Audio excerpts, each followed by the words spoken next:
Hi, Iliyana. It's Edita here from Proli. It's really, I'm really honored that you agreed to talk about inbound PR. I know this is totally your topic, and I am following all your activities. By the way, how are you doing it? You are everywhere. Yesterday, San Diego. Today, Dublin. What else? I know. I do like to keep busy. First of all, thanks for having me and arranging this interview, and obviously like following me and like supporting me. I love you guys over there, the Prowley team. We love you You've too. been an amazing support, honestly, over the last year or even longer than that. I think Since longer. you started. Yeah, I think a little bit longer. Yeah, definitely. Yeah. But yeah, as you said, I do like to keep busy. So I'm off to Sydney in the next couple of days. It's going to be another great experience, I hope. But I just love the busy life. I like to keep active. Okay, I have your book already. Fortunately, I borrowed it from my co-worker, Rafał, and he borrowed me the Kindle version because I'm still waiting for my book from Amazon, but I really love it. And I think that that whole idea, inbound PR, isn't such a new idea, but the way you are talking about it and the way you are doing that inbound PR and advising other PR pros to do it, to change their mindset is really awesome. And when did you decide to write that book? I mean, you're running your blog for really few years already. Am I right? Yeah. So first of all, thank you so much. I'm really glad that you've enjoyed the book. And hopefully your Amazon copy is going to arrive soon. I know that Amazon.co.uk just released it last week. So, but basically, as you said, it's not necessarily a super innovative new idea, the whole notion of inbound PR. I've always said that I've just connected the dots on what PR does well and what inbound marketing does well, and then also what PR doesn't do so well, which is especially with regards to like measurement and ROI, and generally the whole data piece. And really, as you said, it all started with my blog, which I've been running for the last 6.5 years, actually. It's quite a long time. Okay. Yeah, 6.5 years. And that's where the whole idea of inbound PR was born. It started out with a blog post that I published in July 2015, maybe, I think, yeah, in July 2015, about generally the whole thinking around inbound PR. And I just started getting good feedback. I started doing public speaking, being invited at events. And just the idea itself grew and grew and grew, and the need for a book just arose from that. Okay, how long it took you to write that book? Sure. So I think the testing of the whole concept when I started blogging and learning from people's feedback, that took about maybe I would say 2 years. And then the actual writing, it actually took me 2 months to complete the first manuscript of the book. Just 2 months? Just 2 months. And a lot of people are like, what? how come? But there's a story behind that. So when I decided that I was going to write a book, I was prompted by Stephen Waddington. He gave me a little bit of a nudge there. So the first step that I took was to sort of like create my table of contents. So what are like the major topics and subtopics that I really wanted to write about? So I had that written there, and I had taken a lot of like the content from the blog and like obviously expanded on it, changed it and so on. But that was sort of like the backbone. And once I had that table of contents, it really took me a while to actually sit down and start writing each chapter. So it almost took me over a year actually to do it. But once I decided that I was going to do it, it was literally the feeling was now or never, and that was last year in January. It was the only New Year's resolution I've ever kept. I said to myself, I either write this book this year or not. So I decided to change my habits a little bit. And usually I'm an early morning person. I wake up at 6 a.m. I work for about an hour and a half. Then I do my training at home, and then I get ready and go to the office if I don't work from home like today. And so I decided that for the next few months, instead of working in the morning, I'm going to write every day, every work day from 6 until 7, an hour a day. I'm just going to write. And like not with the goal to complete the book, but more so to write. I have the chapters, I have the topics. I started doing research, started doing all the writing and everything. And I really stuck with that habit for 2 months. And I think that's why I managed to actually finish the first 40,000 words of the book so quickly. All right, so there was a plan. Did you speak about that idea with other influencers except Stephen Waddington? Yeah, so he was the primary person that I've spoken to, but I've also touched base with other people in PR. It was interesting because for me, Twitter is that sort of like conversation point. It's really easy there to like post something and you see the responses right away. I get a lot of emails as well internally, and so I've run that by a few of the agencies that I was managing to constantly on an ongoing basis. At that stage, I was a channel consultant at HubSpot, which meant pretty much onboarding and consulting the partners that we get within the partner program. These are traditionally marketing, content, or PR agencies, and so I've run a lot of ideas by them as well. All right. Let's take your background here, because your background is a blend of public relations and marketing and a little bit of business, I guess. Yep. And on the other hand, you work for HubSpot. And HubSpot is all about marketing and inbound. So my question is, wouldn't you say that that HubSpot, thanks to you and thanks to the whole idea of inbound PR, is expanding a target group by taking advantage of the way that PR is changing nowadays? Yes, I would certainly hope so. I think there's a lot of blurring between the industries that's happening, marketing, PR, content, and that's primarily driven by digital and online in general. So I would certainly hope so. Obviously, I think I've heard a lot of like PR agencies joining our partner program thanks to the book, because the book itself is primarily written for the PR agency of the future. But to your other point on my background, I studied international business in Germany and the UK. So I really come from that more of like finance-driven, marketing-driven, like data-driven background there. But during emoji marketing, I discovered my passion for communications and PR, and that was the time when social media was just arising. I started following people like Brian Solis, David Murmer Scott, and just reading their books basically. And that's when I decided, okay, I want to work in PR. And that's, I think, out of my entire school year, everyone went into either marketing or accounting or finance. I was pretty much the only one to go into PR and communications. So I worked in like PR agencies for about 3 years across Germany and UK. And then HubSpot approached me on LinkedIn. I was in Germany at a PR agency, and they essentially suggested, and they recruited me eventually for that role of channel consultant, where I was working with agencies from the German market to help them grow their businesses with us. But I think one thing to mention too is that HubSpot has now evolved from just a marketing software company to also everything inbound, which evolves around sales. We have sales software, we have service software now that we literally just launched. And so I think it's just a natural progression for PR to be part of it as well. Okay, you are often comparing in your book public relations, traditional public relations, to outbound PR, which is not working anymore, and you say it loud and clear in your book. If you were to point out the most significant changes in communication that pushed PR towards the marketing, which is happening right now, right here, what it would be? I would say the whole notion of pull versus push. Everything around traditional PR or even traditional marketing has been push. So we push messages out there.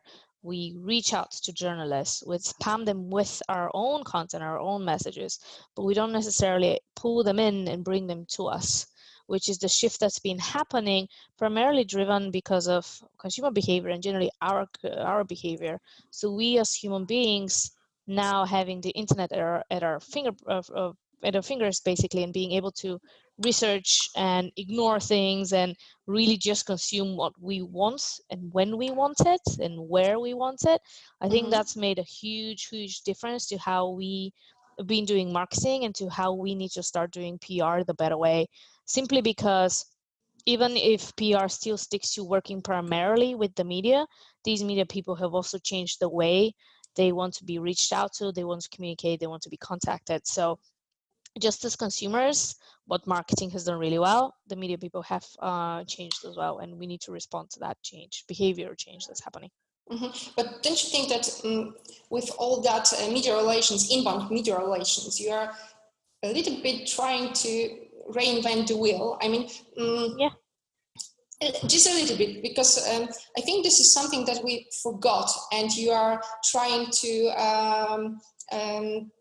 make people, peer people, to remember again about all that fundamentals. I mean, if you want to be really good at your work, at peer work, you have to always remember about media needs. You have to think what they are writing about, what they are talking about. Yeah. And I think that now peer people are just focused on sending their press releases and waiting for the coverages. Yeah, completely agree with you. I think a lot of PR people, unfortunately, have become lazy. And have yeah, I mean, there are gonna be a lot of people gonna hate me now, but you're totally right. I mean, we need to take into consideration the other person's needs and what they expect and what they need and what they're gonna cover and like what they're gonna be interested in. And just because the PR job is extremely busy, I think what a lot of PR pros have done is simply take the client's message, whatever that is, turn it into a press release, and then blast it out to the almost to the entire media list or to something that's relevant to the category, and not necessarily going and being extremely targeted and saying, oh, we've done so much research into each in one individual media person on this list.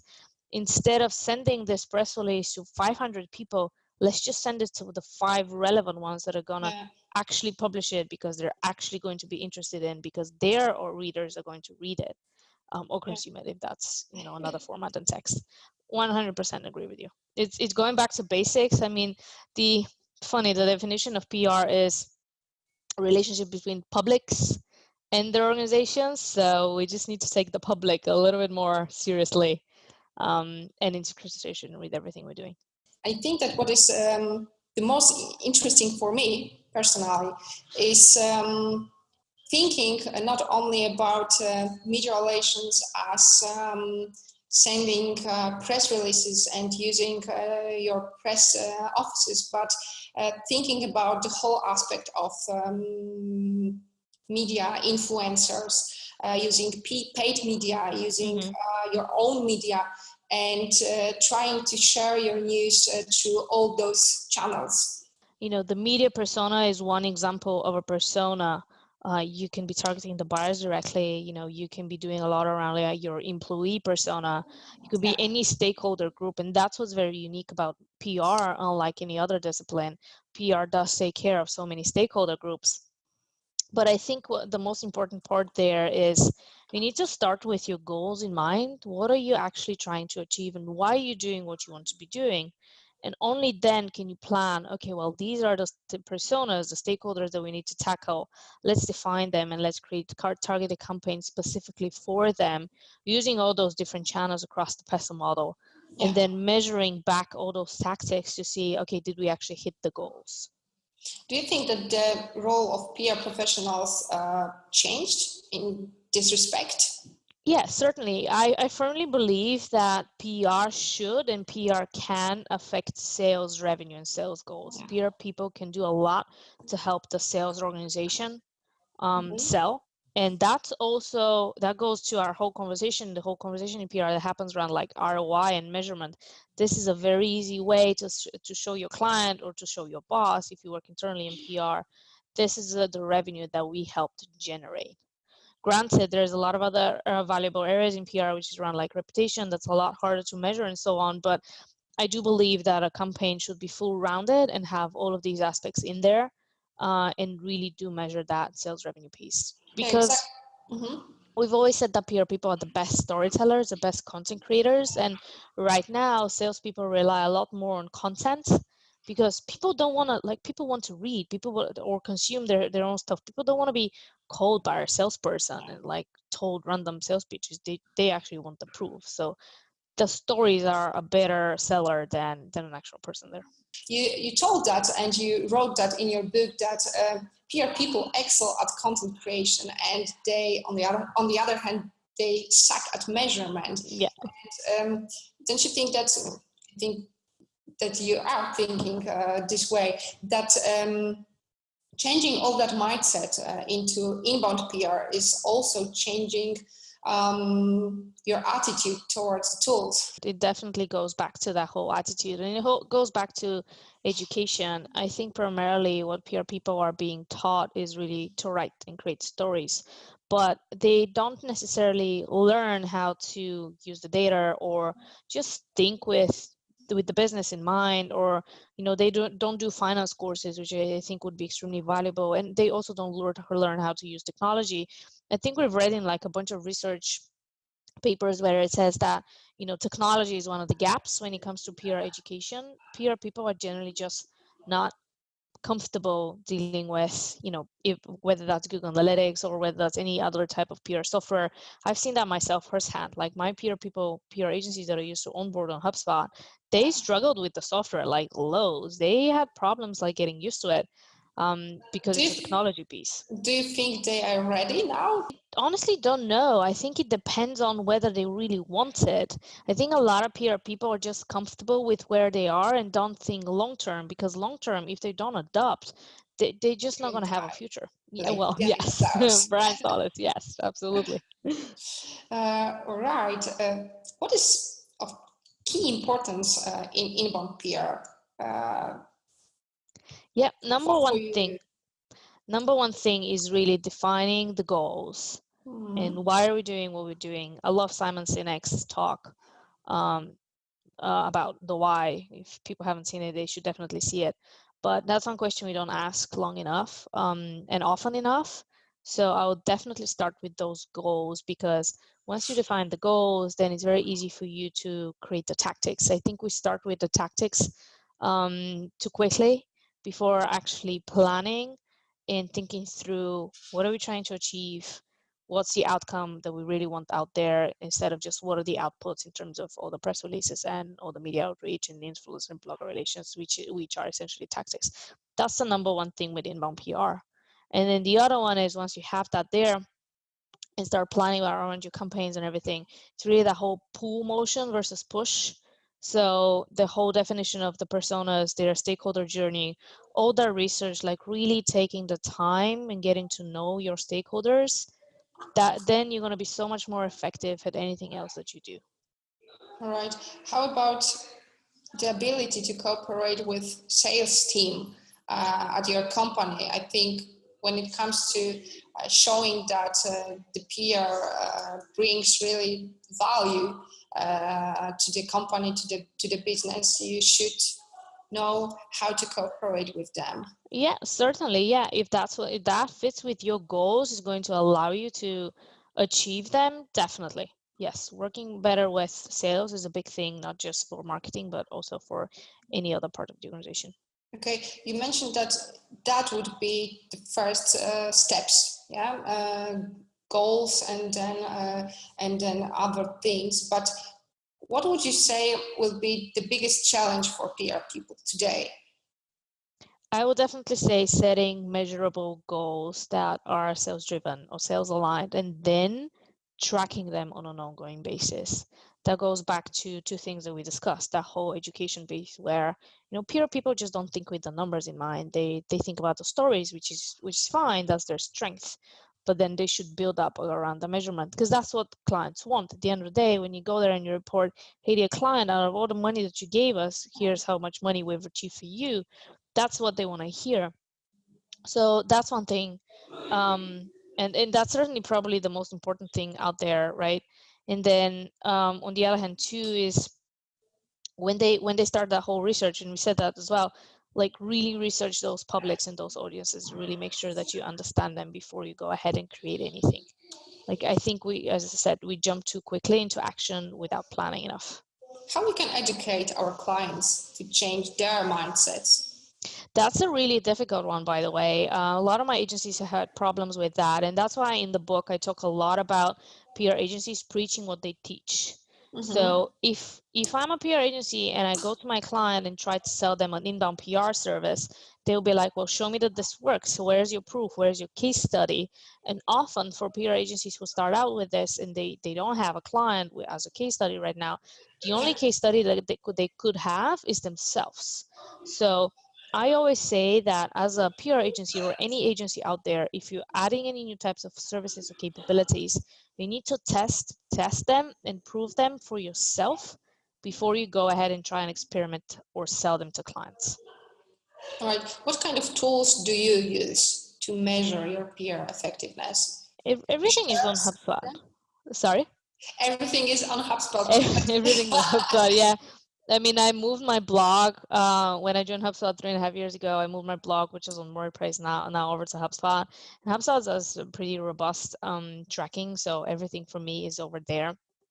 I think for me also, like on a qualitative side of things, like if you think about how inbound PR started, right? The inbound PR book, it's a whole inbound PR story in itself, because I started writing content. People started coming to it. I pulled them in with it. They started responding to it, commenting on it, sharing it, like really sort of like, embracing it. I started getting invited to events. I spoke at Inbound, which is the largest conference in the world. Inbound, there was like hundreds and hundreds of people over there, thousands of people. It was amazing. And then, I was invited to do like ebooks and white papers and guest posts and everything. Everything was like coming to me. And then that's sort of like how inbound PR as a book was born as well. That's the full-on proof of concept for me there. I have one more question, because I think this is my favorite quote from your book. So let's quote it here. Inbound PR can be your wake-up call. It involves a mindset change that will allow PR to reinvent itself. It's all about changing how we see and do things to stay fit for the future. What happens if we fail to change our mindset? I think that eventually, if PR people and PR agencies don't change their mindset towards more of an inbound PR approach, and I really don't care whether they call it inbound or something else or nothing at all, but it really is about the approach that they take to the works that they do for their client or for themselves, I don't think PR is going to really have a future, because I know, well, it is strong, but like, again, the clients are becoming more and more demanding. We as consumers are becoming more and more demanding. We just have so much power at our own hands. As I said, as a consumer, as a client. So for us, it's going to be really easy to say, no, I don't want to work with you. No, that doesn't make sense for me. No, I don't see the value of that. Go ahead and try and convince someone who is so strong opinionated and you don't have hard data and hard facts there. But I think PR agencies simply are going to have to learn to adapt and develop new capabilities based on the needs of their clients if they want to survive. Last question. It should be before, but could you share some tips for PR pros how to tell their stories? Because you told that, and I totally agree with it, that PR pros are naturally born to tell the stories, how to do it right, to engage your audience, to reach out all those people. Sure. So I talk a lot about in the book itself, and there are a few chapters on the definition of the persona. That's the number one thing. If you want to write relevant content, you need to know who the hell you're writing that content for. Excuse the language. And what are the things that they like and they read and so on, right? That's the number one thing. You want to know what stage they are in their decision-making journey. It's extremely important as well. And I also share a lot of tips on like storytelling. I think with regards to stories, you need to tap into people's emotions. And what is it actually that you want to achieve with a story? Do you want them to feel anger, to feel happiness, to get excited? What are you trying to achieve with that? Once you define that, then you can use a lot of like storytelling tactics. There are a ton of books being written about that and a lot of research being done about that. But once you know the emotion you want to evoke, then it's going to be much easier for you to create a compelling story to achieve that. Okay, thank you very much. Thank you so much. Conversation. Absolutely, my pleasure. Look forward to seeing this online and sharing with my audience as well. I'm sure they're going to love it. Thanks. Thank you so much for the opportunity. Have a great day.